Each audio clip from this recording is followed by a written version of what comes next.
Good afternoon, everyone, family and friends. Today is time for my video of Friday. As you know, every Friday I make a video and then I publish it on YouTube, plus I put it on Facebook. My video, as you know, is also called The True Words. It's an educational video that everyone should watch it if they want to learn something of the truth. Uh, Today is the fifth segment of my video, The True Words. This video actually is special. Is one of many that I'm gonna make as a sequel because the segment of this video is my autobiography. And it's going to be called The Autobiography of Francesco Faleri. Now, I will begin by telling everybody this video is not to be reproduced or mutilated or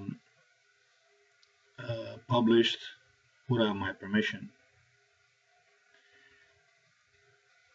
And my permission must be in writing.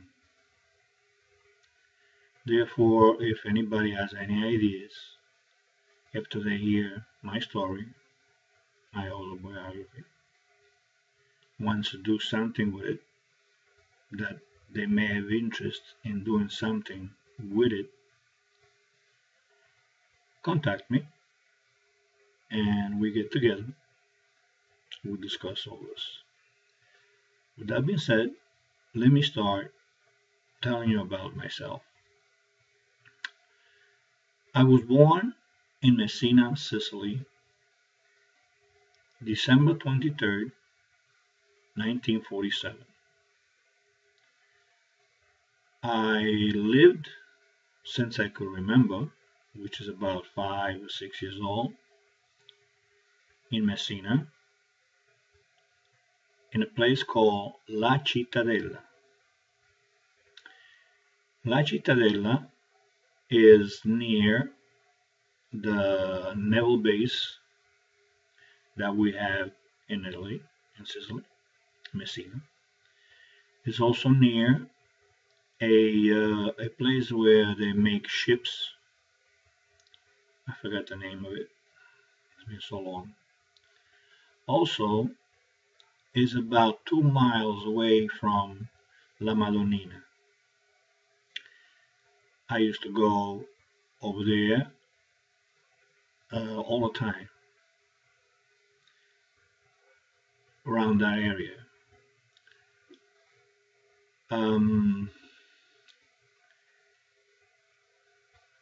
And what I want to also tell you that there's nice beaches over there, private beaches,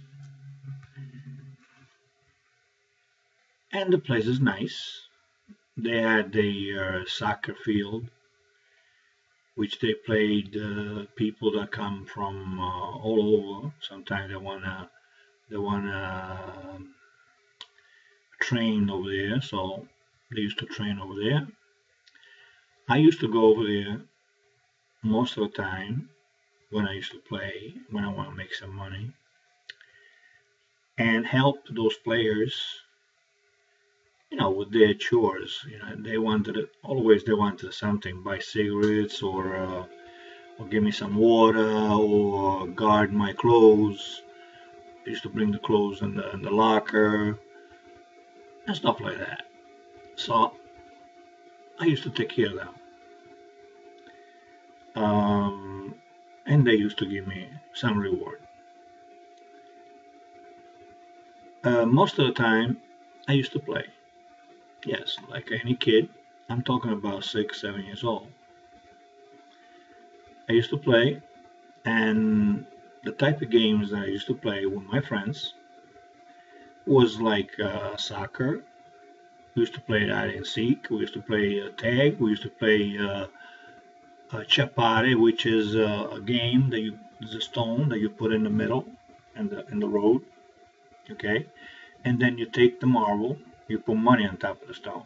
You take the marble pieces that you have, you must knock that stone down, and whoever gets closer to the stone gets the money.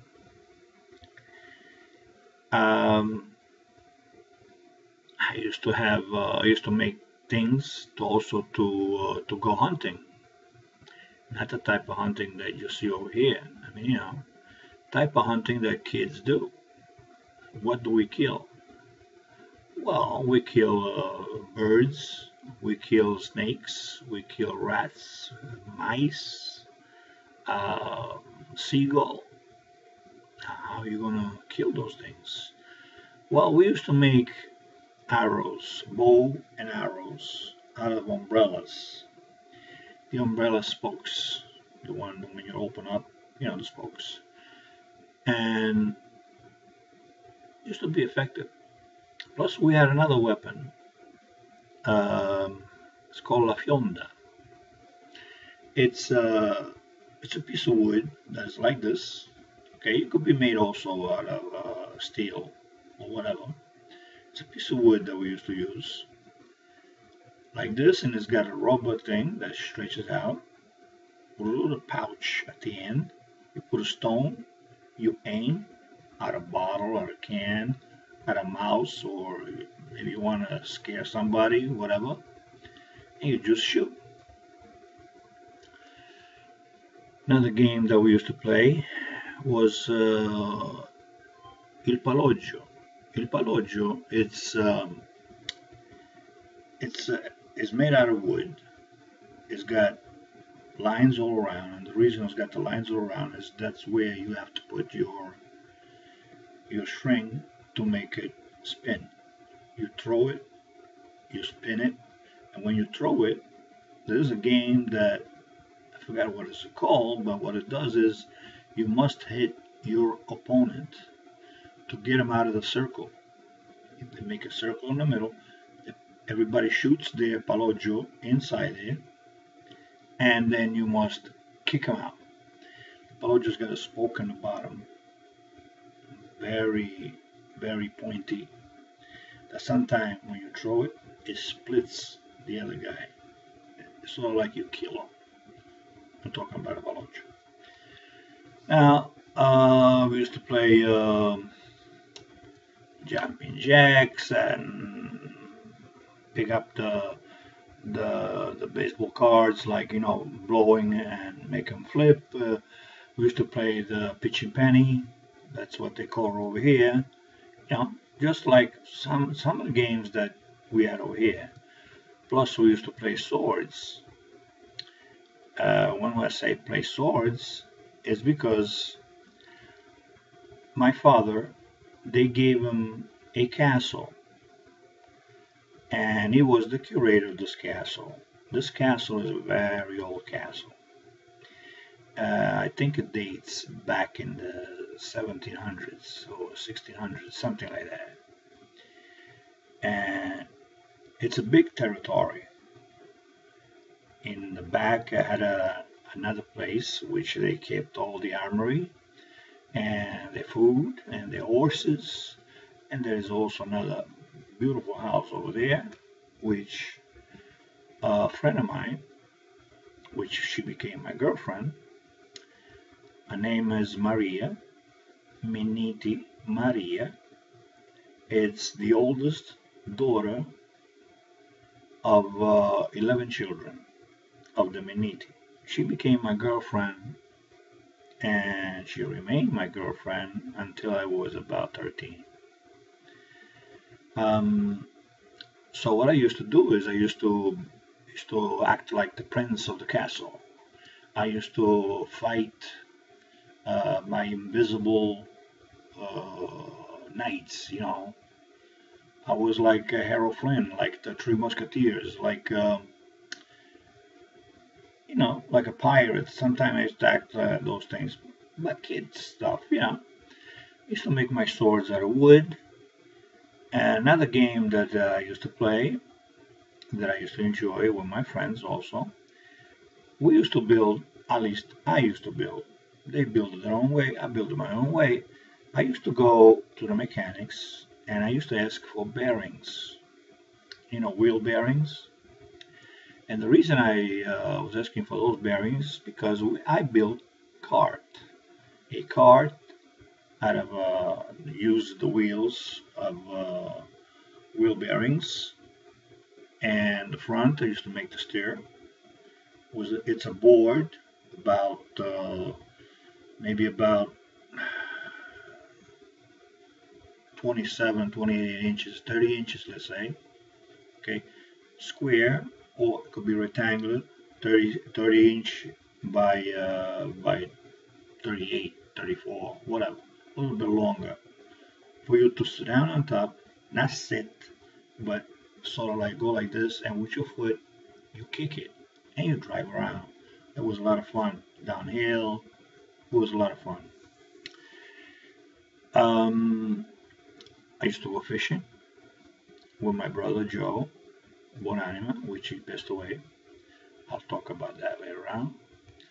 And I used to play swords with my other brother, Benedetto.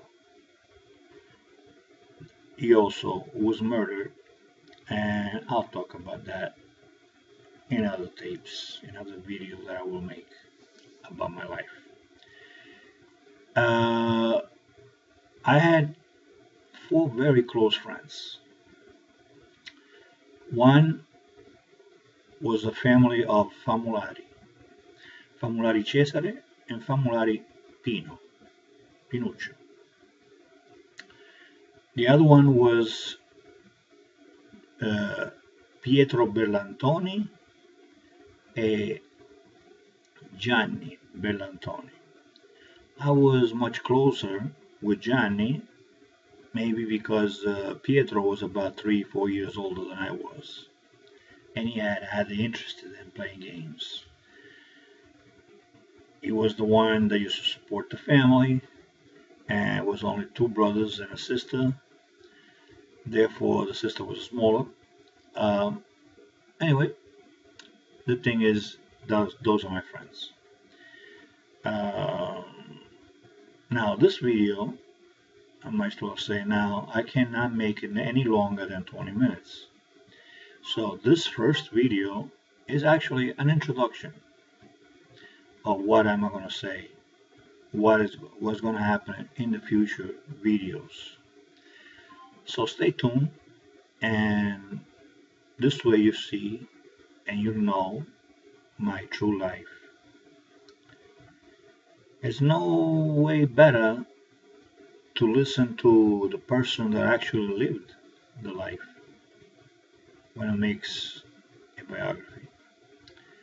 So this is my autobiography, and that's the way it goes. I remember times when I used to go fishing with my brother, Joe, and also remember the good moments that we had when I was helping him making the rod to go fishing. See, the rods in Italy to go fishing, they're not like the ones over here. Maybe now they do that type of fishing like that, but the ones that I remember, believe me, the rods are bamboo. And you get them raw. When I mean raw, you have to make it yourself to make a rod, a fishing rod, and they come very long that you can't, it doesn't fit in a car, like 100 feet, 60 feet, 75, depends. And then you take them home, you fix them up, you strain them out with fire, blah blah blah, and you make your rod. With my brother Joe also, I used to go and collect the bait to go fishing. A very well known bait was the worms, but sea worms. We used to go actually to the sea, to the beaches, to the sand, whatever, and collect those worms. And the fish that bite like crazy. Other things that I could say about my brother Joe is that he didn't play enough with me because he's my older brother and he had his things to do. I mean, he had to work, he had to take care of his own business. So, but once in a while, we used to play. My brother Benny, instead, he was my playing partner, my the guy that most of the time we used to go out, but he's also older than me, but because we're brothers, we used to go out sometime, once in a while. But the very best memory that I could tell you is his beatings.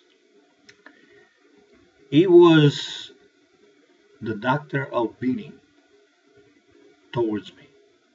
When I mean beating, I don't mean beating. I mean that every day he had to give me at least a good slap. And he had his reasons. And now that you grow up, you understand the reasons. And I don't mind telling you the reasons. As I told you, I was a kid, 6, 7 years old, and what was in my mind was playing all the time. So when your mother calls you, say, hey, come over here, and you don't come, my mother, they don't hit me. They just used to tell my father, they used to tell my brothers, whatever, and they used to take care of me. But in this case, I was also the water boy, because in the castle, there was no water. So every day I had to make about 3 trips, going to the locker room of the soccer players over there, and get the water. And when that locker room was closed, I had to go even further to get the water and carrying the water over. Now, I don't want to do it. And when I don't do it fast enough, my brother used to know, and I used to get beat. I used to get a nice slap. That was my medicine every day, because every day I had to go 3 times, maybe I went twice. So there was any water in the morning for him to wash up, let's say. He had his reasons, and I agree. The other things that I did when I was young, 6, 7 years old again, in the castle, I had my own things. I mean, okay, I was the prince of the castle, acting up. Plus, I take use of some of the rooms that this castle had. To tell you the truth, I've always been an inventive person, an ambitious person to try to achieve a lot of things. So I made myself a laboratory. I used to do a lot of experiments, okay, with bugs, with mice, with snakes, with birds, with plants. And believe me, I used to look like Frankenstein. I had pipes coming from all over, liquids going through, and everything. One time I did something very dangerous. The whole family wound up in the hospital. I tell you that, late in life. Although it's in the same thing, but I don't have enough time. I just want to tell you that these were my things that I did while I was that age. Now, my next segment will be next Friday, so please be tuned and send me your comment at frankfaleri@yahoo.com or frankfaleri@gmail.com. I'd love to hear from you.